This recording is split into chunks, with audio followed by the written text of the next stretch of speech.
Lecture کے آغاز سے پہلے قرآن پاک کی کچھ آیات کا ترجمہ دیکھتے ہیں۔ بسم اللہ الرحمن الرحیم۔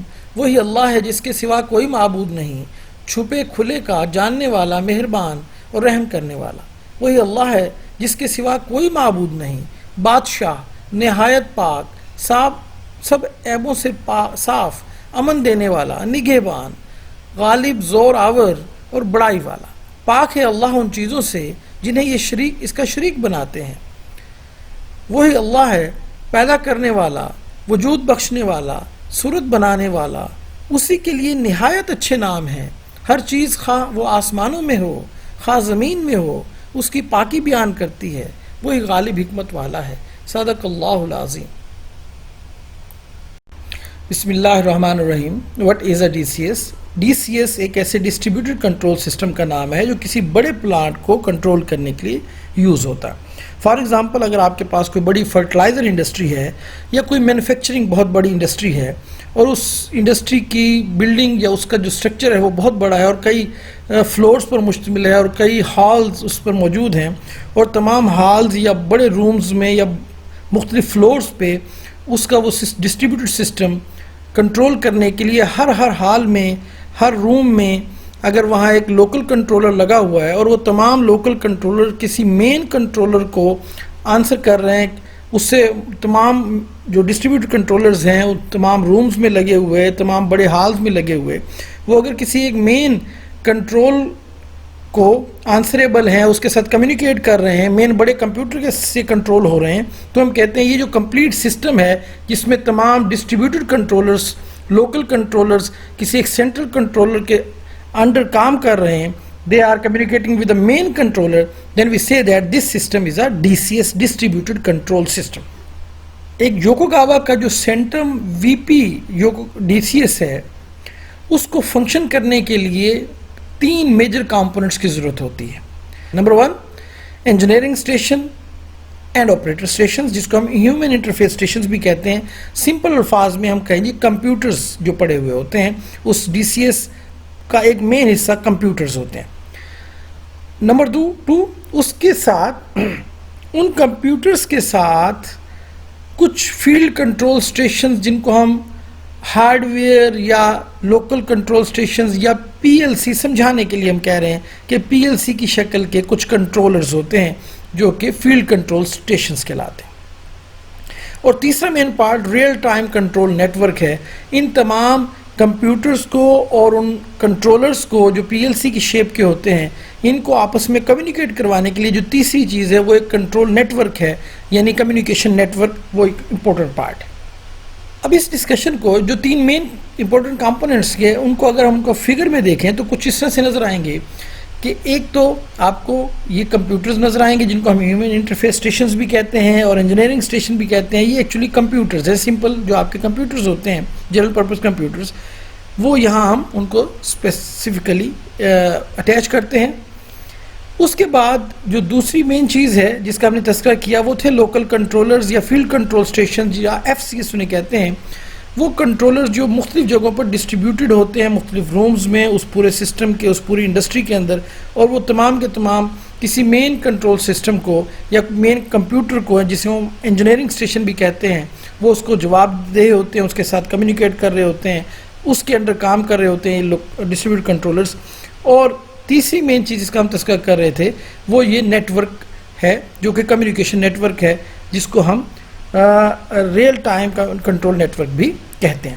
یہ جو کنٹرولرز ہوتے ہیں یہ آگے انسٹرومنٹیشن کے ساتھ جیسے pressure censors, volume censors, temperature censors وغیرہ وغیرہ، اور ایکچویٹرز، والوز، موٹرز وغیرہ وغیرہ کے ساتھ انٹرفیس ہوتے ہیں۔ یہ کنٹرولرز وہاں سے ان پٹ لے رہے ہوتے ہیں اور انہی ڈیوائسز کو آؤٹ پٹ دے رہے ہوتے ہیں۔ انجینئرنگ اسٹیشن کی بات کریں تو انجینئرنگ اسٹیشن جو ہے وہ جیسے کہ ہم نے ڈسکس کیا ایک مین کمپیوٹر کو کہتے ہیں جس پر انجینئرز یا مین جو ڈیزائنر ہے اس سسٹم کا وہ اپنا کنٹرول کوڈ اس میں ڈالتا ہے۔ انجینئرنگ اسٹیشن کی مدد سے ہم سسٹم کو کنفیگر کرتے ہیں، اس کی مینٹیننس کرتے ہیں، اور تمام جو ماڈیفکیشنز ہوتی ہیں، یعنی مین کنٹرول جو ہے وہ انجینئرنگ اسٹیشن سے ہوتا ہے۔ انجینئرنگ اسٹیشن تو مین اتھارٹی رکھتا ہے، اس کا پرائیورٹی، اس کی اتھارٹی زیادہ ہوتی ہے، انجینئرس کے پاس جو authority to change the code ہے وہ زیادہ ہے. لیکن انجینئرنگ اسٹیشن کے ساتھ ساتھ کچھ آپریٹر اسٹیشنز بھی ہوتے ہیں جن کے پاس پرائیورٹی، اتھارٹی، جن کے پاس ماڈیفیکیشن ٹو دا کوڈ کی صلاحیت نہیں ہوتی، لیکن ان کے پاس ویو کرنے کی، پروسیس کو پروسیس کی ورکنگ کو دیکھنے کی اور کچھ لمیٹڈ ان کے پاس اختیارات ہوتے ہیں آپریٹرز کے پاس. تو ایسے اسٹیشن جن پر آپریٹرز ورک کر رہے ہوتے ہیں اس پاور پلانٹ کو یا انڈسٹریل پلانٹ کو یا فرٹیلائزر پلانٹ کو آپریٹ کرنے والے جو انجینئرز بیٹھے ہوتے ہیں ان اسٹیشنز کو آپریٹر اسٹیشنز کہتے ہیں، اور ان کو ہیومن انٹرفیس اسٹیشنز بھی کہا جاتا ہے. آپریٹر اسٹیشن جو ہیں جن کو ہم انٹرفیس اسٹیشنز بھی کہتے ہیں، یہ 3 طرح کے ہوتے ہیں. نمبر 1 انکلوز ڈسپلے ٹائپ، اسی طرح اوپن ڈسپلے ٹائپ کنسولز، اور تیسرے نمبر پہ ڈیسک ٹاپ ٹائپ کنسولز. آپریٹرز جو کہ ہیومن انٹرفیس اسٹیشنز پر مختلف چیزوں کو صرف مانیٹر کر سکتے ہیں، جیسا کہ ہم نے پہلے ڈسکس کیا، they can monitor only the process variables, monitor and operate control parameters and monitor alarms and events. ان چیزوں کو وہ مانیٹر کر سکتے ہیں اور لمیٹڈ کنٹرول ان کے پاس ہوتا ہے. انجینئرنگ اسٹیشن اس کے مقابلے میں زیادہ پاورز رکھتا ہے کہ انجینئر کے پاس زیادہ اختیارات ہوتے ہیں کہ وہ ایک کمپلیٹ سسٹم کو ماڈیفائی کر سکتا ہے. So engineering station is dedicated to set up, configure and modify the system software. The complete database of the distributed control system resides in the engineering station. اب اس کے بعد بات کرتے ہیں دوسرے مین پارٹ کی، دوسرے مین کمپوننٹ کی، ڈی سی ایس کے. جیسے کہ ہم نے پہلے کہا 3 کمپوننٹس ہوتے ہیں، انجینئرنگ اسٹیشن یا human interface stations, number 2 field control stations, اور تیسرا نیٹ ورک. تو اب دوسرے نمبر والا فیلڈ کنٹرول اسٹیشن کی ڈسکس کرتے ہیں.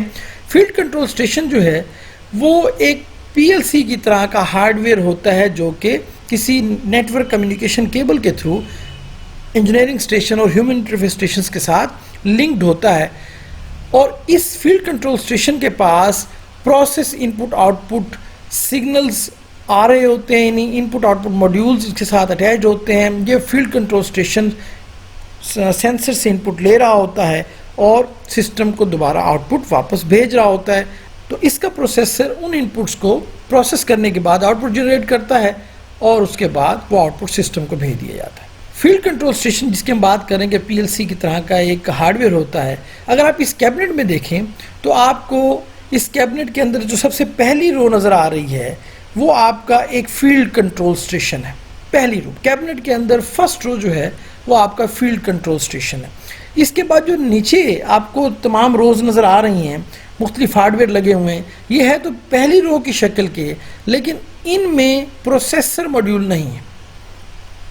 اگر ہم تذکرہ کریں تو آپ کو یہاں پہ یہ جو آپ کو رو نظر آ رہی ہے کمپلیٹ رو کیبنٹ کے اندر، یہ آپ کا فیلڈ کنٹرول اسٹیشن کہلاتا ہے.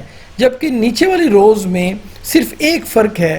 اگر آپ غور کریں تو یہاں پر جو 2 کمپوننٹس ہیں جو یہاں نظر آ رہے ہیں وہ نیچے نظر نہیں آ رہے. یہ وائٹ کیبل جو ہے وہ جن ماڈیولز کے ساتھ ہے وہ یہاں لگے ہوئے ہیں.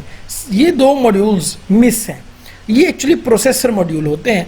اگر اس رو کے اندر پروسیسر ماڈیول ہے تو ہم اسے فیلڈ کنٹرول اسٹیشن کہتے ہیں یا کنٹرولر کہتے ہیں. جبکہ اسی کنٹرولر کے ساتھ پیرلل میں اور جو چیزیں اٹیچڈ ہیں یہ روز کے اندر، یہ ان پٹ آؤٹ پٹ ماڈیولز ہیں، کمیونیکیشن ماڈیول ہے اور پاور سپلائی ماڈیول ہے. تو اس کو ہم لوکل نوڈ کہتے ہیں، کنٹرولر نہیں کہتے، کنٹرول اسٹیشن نہیں کہتے بلکہ لوکل نوڈ کہتے ہیں. تو ایک کیبنٹ کے اندر ایک فیلڈ کنٹرول اسٹیشن ہوتا ہے اور باقی لوکل نوڈز اٹیچ ہوتے ہیں. ان نوڈز کا کام صرف سینسر سے ڈیٹا لینا اور سینسر سے ڈیٹا لے کے اس کمیونیکیشن کیبل کے تھرو، وائٹ کیبل کے تھرو اوپر والے ماڈیول تک، فیلڈ کنٹرول اسٹیشن تک پہنچانا، اور فیلڈ کنٹرول اسٹیشن کی کمیونیکیشن ماڈیول سے پروسیسر تک ڈیٹا آتا ہے. پروسیسر اس ڈیٹے کو پروسیس کرتا ہے اور دین پھر وہ آؤٹ پٹ جنریٹ کرتا ہے جو واپس اسی وائٹ کمیونیکیشن کیبل سے ہو کے ان آؤٹ پٹ ماڈیولز تک پہنچتا ہے اور out put modules data send کر دیتے ہیں سسٹم کو. تو اگر آپ کے پاس جو ان پٹس ہیں وہ ہزاروں کی تعداد میں ہوں یا سینکڑوں کی تعداد میں بہت زیادہ ان پٹس ہوں تو آپ کو ماڈیولز بھی زیادہ چاہیے ہوں گے. اس لیے بعض اوقات ایک کیبنٹ کافی ہوتی ہے اگر آپ کے پاس تھوڑے ان پٹ آؤٹ پٹس ہیں. اگر آپ کے پاس ان پٹ آؤٹ پٹس کی تعداد بہت زیادہ ہے تو نمبر آف کیبنٹس بڑھانی پڑیں گی. اس کا تذکرہ ہم آگے کرتے ہیں. تو اب ہم نے دیکھا کہ اس کیبنٹ کے اندر پہلا جو چیز ہے وہ کنٹرول یونٹ ہے. اس کو ہم فیلڈ کنٹرول یونٹ بھی کہتے ہیں, فیلڈ کنٹرولر بھی کہتے ہیں, اور نیچے والے سارے لوکل نوڈز کہلاتے ہیں. تو فیلڈ کنٹرول اسٹیشن کے اندر ہم نے دیکھا کہ ہمیں 4 چیزیں نظر آ رہی ہیں. اگر ہم اس کو فیلڈ کنٹرول اسٹیشن کو کمپلیٹلی ڈیوائڈ کریں تو ہمیں 4 حصوں میں یہ نظر آتا ہے. ایک تو فیلڈ کنٹرول یونٹ جو ہم نے سب سے پہلا ڈسکس کیا. نمبر 2 جو اس سے نیچے لگے ہوئے تھے وہ نوڈ یونٹس کہلاتے ہیں, جن کو لوکل نوڈز بھی کہتے ہیں. اور جو وائٹ کیبل آ رہی تھی جو اس فیلڈ کنٹرول یونٹ اور لوکل نوڈز کے درمیان کمیونیکیشن کروا رہی ہے اسے ای ایس بی بس یا ایکسٹینڈڈ سیریل بس کہتے ہیں. اگر یہ بس آپ کی کسی دوسری کیبنٹ تک جہاں پہ آپ کے لوکل نوڈز کے ماڈیول لگے ہوئے ہوں, کسی دور جگہ پر اس نے ڈیٹا کمیونیکیٹ کرنا ہو with in this cabinet communicate کرنے والی کیبل کو تو ای ایس بی بس کہتے ہیں. لیکن اگر ڈیٹا ہمیں کسی اور کیبنٹ میں سینڈ کرنا ہو تو تب جو کمیونیکیشن کیبل یوز ہوگی اسے ای آر بس کہتے ہیں. تو تیسری اہم چیز جو ہے وہ ای ایس بی بس اور ای آر بس ہیں. بعض اوقات ہم آپٹیکل فائبر کو بھی یوز کرتے ہیں as a E S B بس. چوتھی چیز ہاؤس کیپنگ یونٹ, یا اس پوری کیبنٹ جو لوہے کی بنی ہوئی کیبنٹ ہے, آئرن کی بنی ہوئی, یہ کیبنٹ کو ہم ہاؤس کیپنگ یونٹ کہتے ہیں اور اس کی انوائرمنٹ کو مینٹین کرنا ہوتا ہے. Please subscribe YouTube channel, press the bell icon and like videos and also share this video to the others. Thank you.